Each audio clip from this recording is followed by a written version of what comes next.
Dad humiliated me while I fixed his car. Then family chaos broke out. While I was out there working on my dad's car, he started recording me without saying a word and posted the video in our family group chat. The caption? "Look at this loser, fixing cars for free. Real classy." Then the comments rolled in. My cousins were cracking up in the thread like it was comedy gold. But that wasn't enough. Dad had to take it a step further. He threw the video up on Facebook with another gem of a caption. "Check out this failure." That one hit different. I felt my blood boil, so I packed up and left without saying a word. 3 days later, my phone started going crazy. Call after call, dad, my mom, aunts, uncles, even cousins, everyone was begging me to undo whatever it was they thought I'd done. But let me back up a little. This whole mess started with the alternator.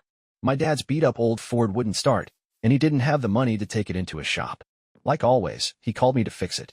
Not because he appreciated what I do or respected my time. It was just expected. I didn't charge him, so why not, right? Before I continue, don't forget to subscribe to the channel so you don't miss new and interesting stories. Put likes. But back to the story. That morning, I had my own job to get to, but I dropped everything and drove over like I always did. I guess a part of me hoped this time would be different. Maybe he'd show a little appreciation, offer me lunch, say thank you, anything. Instead, he tossed me a half-warm Gatorade, muttered something about how it shouldn't take long, and headed back inside to watch TV. So there I was, sweating bullets in the driveway, bent over the engine for nearly 2 hours while the sun beat down like a hammer.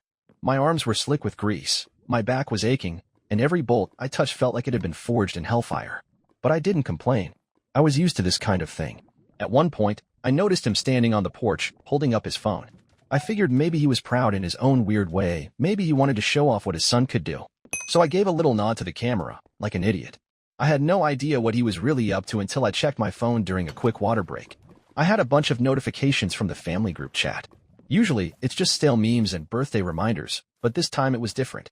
There was a video of me hunched over the engine, wiping sweat from my face, with a caption that read, "Look at this loser fixing cars for free like it's 1952.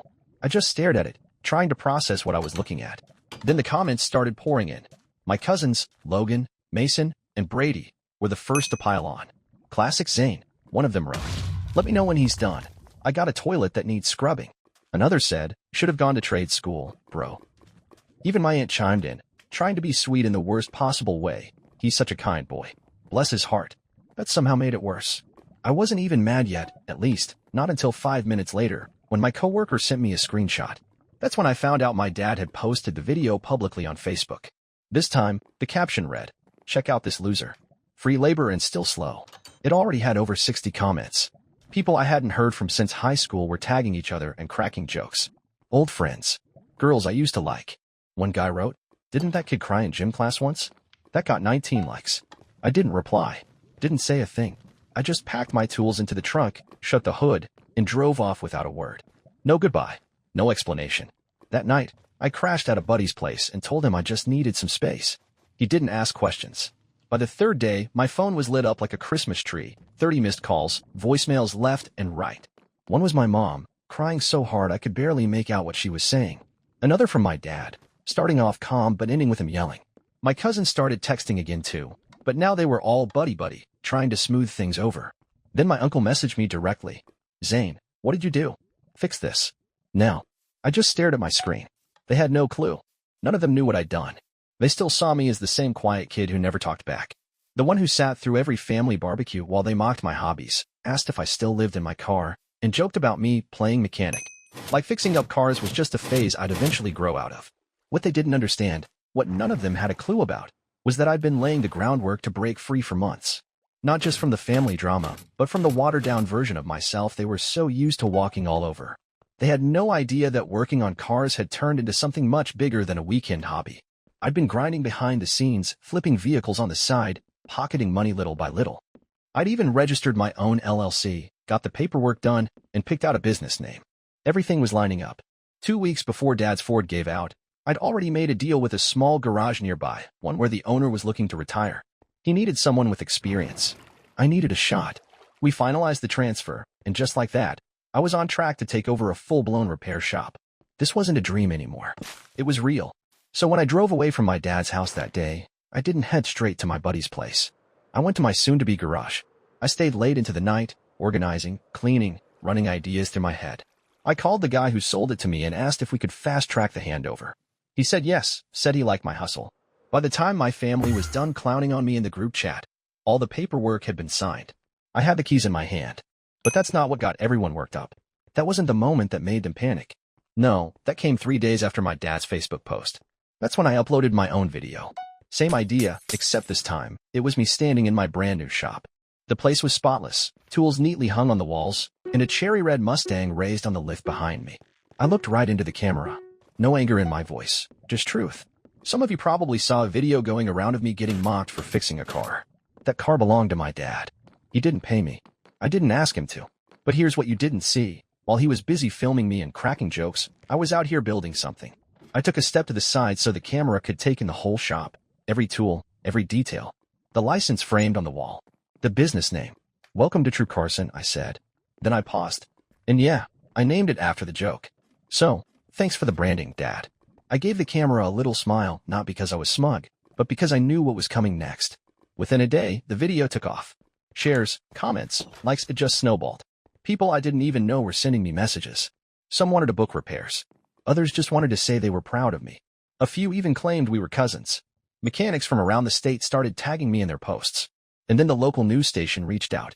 Meanwhile, my phone was blowing up again, this time with 7 missed calls from my dad in one morning. For voicemails. And not long after that, he posted his own status. Some people are ungrateful. They twist the story to make themselves look like the hero. Family first. Always. It got 5 likes. All from relatives. Pretty on brand. But then something strange started happening. My cousins, the same ones who were laughing it up in the group chat, noticed the tide was turning. Brady sent me a private message, saying he didn't mean anything by it, and that what I was doing was actually sick. Logan reposted my shop video on his story like he'd been cheering me on the whole time. Mason dropped a fire emoji comment like we were buddies. And then my uncle, the same guy who told me to fix this now, tagged me in a post, pitching some half-baked idea about hosting a family car day at my garage. Like we were all good now. They didn't realize I wasn't done. Not by a long shot. At first, I didn't respond to anyone. I let the messages pile up, one after another, watching them scramble to rewrite history, pretending they believed in me all along. I wanted to see how far they'd go. Then, out of nowhere, my dad showed up at the shop. I was elbow deep in an oil change on a customer's Civic when I heard someone pounding on the front window like they were trying to break in. I glanced up, and there he was, standing outside with this look on his face like he just realized the ATM ate his last dollar. I didn't say a word, just stood there and stared until my coworker walked over and unlocked the door. My dad marched in like he owned the place, no greeting, no hesitation. Just started in right away, ranting about how I was being overly dramatic, how I'd embarrassed him in front of the whole extended family, how I'd made him look like some kind of joke on the internet. Not once did he bring up that original video. Not a single mention of what actually started all of this. Then he hit me with the line that finally snapped something inside me. You wouldn't even have this place if it wasn't for me. I couldn't help it. I laughed. Not because it was funny. It was just so far from reality, I didn't know what else to do. The level of delusion in that one sentence was almost impressive. He kept going, said I needed to take the video down, that I should film a new one where I thanked him. I looked at him and asked, "Thank you? For what, exactly? For filming me like a sideshow act? For calling me a loser in front of everyone we know?" He didn't answer that. Just kept rambling about how the family was upset. How I'd made things uncomfortable. That airing all this out online was embarrassing for them. Like I'd broken some sacred family code. Like silence was the only rule that ever mattered. So, I fixed it. That night, I uploaded a new video, this one longer, more detailed. Not just me talking into the camera. It had everything.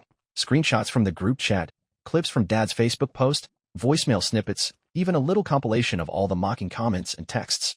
I edited it carefully, names blurred just enough to make people wonder without totally hiding who said what. And then, on impulse, I opened a folder I'd been holding onto for years. Stuff I'd kept and forgotten I even had. Photos, screenshots, voice memos. Not just about the car stuff, but everything. Growing up in that house. The day my dad humiliated me in front of my friends. That time he showed up drunk to my high school graduation and booed when they called my name.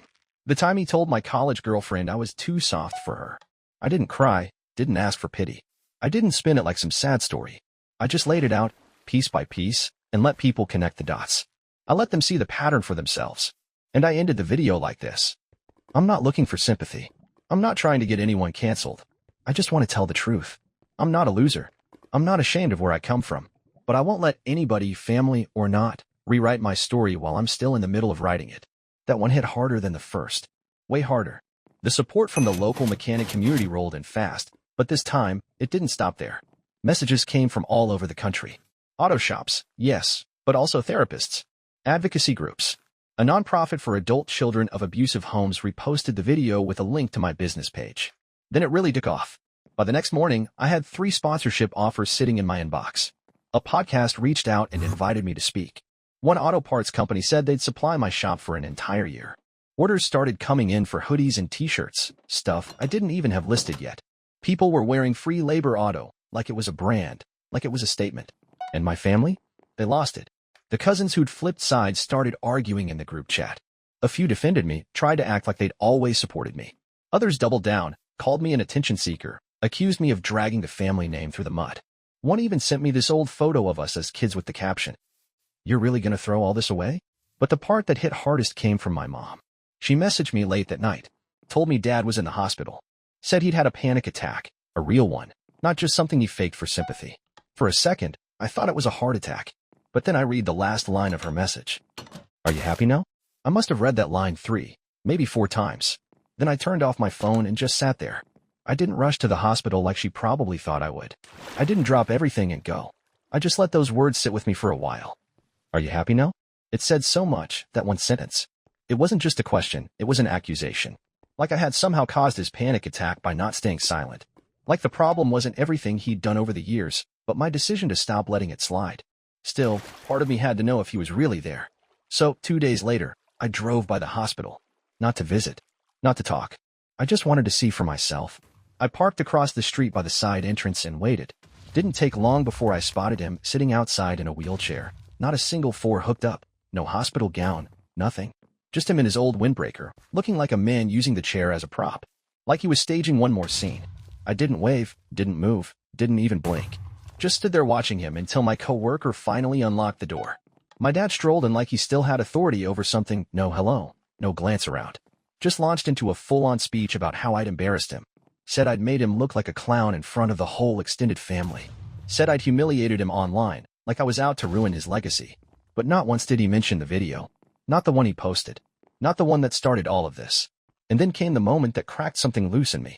He said, "You wouldn't even have this place if it weren't for me." I laughed. Couldn't help it. Not because it was funny, but because it was completely unhinged. The idea that he somehow built this, that he deserved credit for any of it, it was surreal. He went on, of course, acting like I owed him a thank you tour. Said I should take my video down. Said I should post a new one where I thanked him publicly. So I looked him in the eye and asked, "Thank you? For what exactly? For turning me into a punchline? For calling me a loser in front of hundreds of people?" He didn't answer. Just pivoted into a speech about how the family was uncomfortable now. How I'd taken things too far, how airing out dirty laundry was disgraceful. Like I'd broken some invisible contract by speaking up. Like silence was the price of belonging. So yeah, I fixed it, just not the way he wanted. That night, I put together a new video. Longer this time. More polished. More pointed. It wasn't just me in front of a camera. It was a timeline. Screenshots from the family chat, clips from his Facebook post, audio from voicemails. I even cut together some of the smug comments and texts. I blurred the names, barely. Just enough to keep things legally clean, but still obvious to anyone paying attention. And then I did something I hadn't planned to do. I opened an old folder. Stuff I'd kept without really knowing why. Screenshots. Voice recordings. Old photos. Not just car drama, life drama. All of it. Like that time he embarrassed me in front of my friends during a birthday dinner. Or the day he rolled up drunk to my high school graduation and heckled when they said my name. Or when he looked my college girlfriend straight in the face and said I wasn't man enough for her. I didn't dramatize it. Didn't add background music or tearful monologues. I just showed it. One piece at a time. I let the truth speak for itself. And I wrapped it up with this. I'm not asking for sympathy. I'm not trying to cancel anyone. I just want to make the record clear. I'm not a loser. I'm not ashamed of where I come from. But I won't let anyone, family included, rewrite my story while I'm still writing it. This one hit different. The mechanic crowd showed up again, but so did people I never expected. Therapists, advocacy groups, support networks. A nonprofit for adult children of emotionally abusive households reposted the video and included a link to my business. And then it exploded. Next morning, I woke up to 3 sponsorship offers in my inbox. A podcast wanted to feature me. An auto parts supplier offered to stock my shop for a year. Orders started flying in for free labor auto, merch, shirts, hats, hoodies. People were wearing it like it meant something. Like it stood for something. My family. Total meltdown. The cousins who had suddenly always had my back started arguing in the group chat. Some tried to defend me. Others accused me of airing family business just for clout. One even dug up an old photo of us as kids and sent it with, "You're really gonna throw all this away?" But the thing that hit hardest? My mom. She sent a short message late that night. Said Dad was in the hospital. Panic attack. A real one, she added, like I might doubt it. At first, I thought she meant heart attack. But then I got to the last line of her message. "Are you happy now?" I read that line over and over. Sat with it. Let it sink in. I didn't rush to the hospital. I didn't drop what I was doing. I didn't even answer. I just sat there with those words. "Are you happy now?" It wasn't a question. It was blame. Like I'd set the fire and handed him the match. Like his collapse had nothing to do with the years of damage he caused, but everything to do with me finally refusing to cover for him. Still, part of me needed to see for myself. So 2 days later, I drove over, not to visit, just to confirm. I parked across the street, near the side entrance of the hospital, and waited. Didn't take long before I saw him, sitting outside in a wheelchair. No hospital gown, no drip, no visible signs of treatment. Just him in his usual windbreaker, legs crossed like he was posing for a photo shoot. The wheelchair looked more like a stage prop than medical equipment. It was clear as day, he wasn't recovering. He was performing. The caption on his newest video read, "I raised him tough. He may hate me now, but the world made him tough. I just prepared him." The comments were even worse. People were praising him, calling him a great dad, saying I must have misunderstood. One called him a hero of the old school, said I was the ungrateful one. And then there was this woman who actually typed out, "I wish my dad was like you." It wasn't just creepy anymore. It was starting to feel dangerous, because my name was on everything. Every video, my store, my face, my life. And people were starting to blur the lines between the story he was spinning and the one I was actually living. One guy came into the shop and asked if the TikTok dad would be around for pictures. Another woman said she'd only book an appointment if the father-son redemption story was legit. She said it like she was talking about a movie she wanted to believe in. Meanwhile, I was the one doing the real work, fixing engines, managing orders, keeping the lights on, and he was out there turning our pain into a brand. So I texted him, told him I'd been thinking. Maybe we should talk. Maybe that Channel 4 interview was the right move after all. He texted back almost instantly, all caps. Said he'd bring notes and content ideas to the shop. Called me champ. I told him to come early on Saturday. Just the two of us. Off the record. He showed up 15 minutes early, of course. Punctual, like always, especially when he thought he had the upper hand. He was dressed cleaner than usual. Polo shirt tucked in. Teeth bright enough to look bleached. Hair combed like he was walking onto a talk show set. He looked around the shop and said, "Look at this place. My boy's really doing it." I didn't respond. Just pointed to the chair across from my desk. There was a folder sitting on it. He sat down, opened it, and started reading. It was a contract. Clean, simple, airtight. Drafted by a lawyer buddy who owed me a favor. The terms were clear. He was no longer allowed to use my name, my face, my business, or any part of my story in content, interviews, or personal branding. No photos. No mentions. No walk-ins. He couldn't even set foot in the shop unless I invited him. When he hit the last page, he laughed. "You're really gonna try and cut your own father out of the biggest moment of your life?" Still, I didn't say anything. Just turned and pointed to the Bluetooth speaker on the shelf behind me. The little red light was blinking. He looked at it, then looked at me. "You're recording this?" I told him I'd been recording everything. Every voicemail. Every phone call. Every fake apology. Every little backroom scheme he thought he could hide. Told him it was all stored in the cloud, organized, timestamped, labeled, ready to go public with supporting documents and witnesses. He exploded. Said I was paranoid. Called me a little snake. Ranted about how I was twisting things. And then he dropped a line that made my hands curl around the edge of the table. "You think you're protecting yourself? You think this ends with your little store? Channel 4's already in. I gave them a full interview yesterday. Told them how you cut me off. Told them you're mentally unstable. That I'm worried about you." I stared at him. He smirked. "You think I don't know how this game works? First one to cry wins." And then, right on cue, the back office door opened. Tessa stepped out. But not just her. Behind her was Devin, my old friend, the guy who helped me set up my LLC. He was holding up his phone. "Live streaming," Tessa said. "We've been listening from the start." Devin added, "You're done, Frank." For a second, my dad froze. His face didn't register anger or shame, just calculation. Like he was trying to figure out if there was still a way to spin it. But it was too late. Tessa had the texts. She'd been messaging him for weeks, pretending to be on his side. Encouraging him. Feeding him lines. Letting him think she was a fan of the brand. She even got him to admit on voicemail that the hospital visit was staged, that he needed a break from the backlash and figured a little sympathy bump would help his follower count. We had it all: audio, video, screenshots, dates, context. And Devin? He streamed the whole thing live. Over 12,000 people watching. The title of the stream: The Real Story Behind Free Labor Auto, Exposing the TikTok Dad. My dad stood up, face pale, all the color drained out of him. Then came the yelling. Said it was a setup. Said we were out to get him. Claimed the family would never forgive us. He stormed out, muttering about lawyers and lawsuits, like he was the one who'd been wronged. But we already knew how this ended. There wouldn't be a trial. No redemption arc. No Father Channel comeback special. He built this fantasy version of himself for the internet, and now the curtain had been pulled back. The truth was out, unpolished, undeniable, and permanent. And even after all that, I still wasn't finished.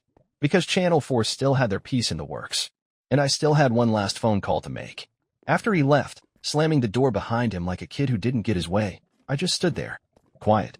Tessa and Devin didn't say a word either. No high fives. No cheers. It didn't feel like a win. It felt like finally throwing out something that had been rotting for years.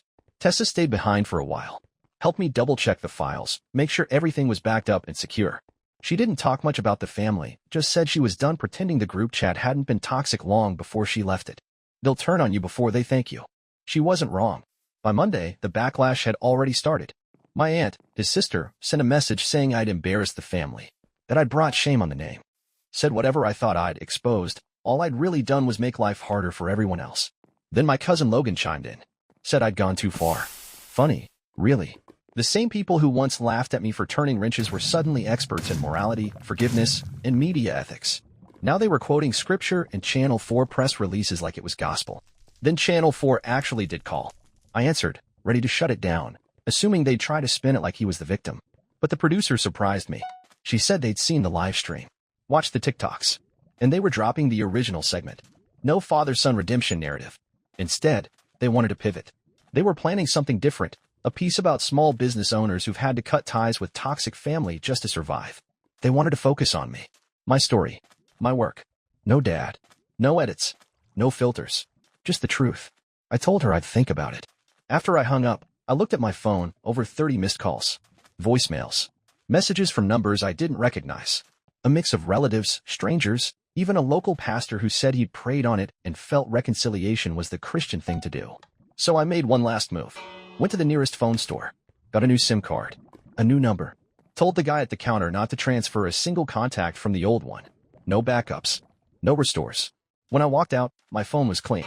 No messages, no names, no sounds, just mine again. That night, I took a picture of the shop from the outside. New signage finally installed. Bold, simple, clean. Free Labor Auto. I posted the photo with just one line beneath it. Built out of disrespect. Running on peace. No comments. Blocked the old group chat. Blocked my dad. No announcement. No goodbye speech. Just silence.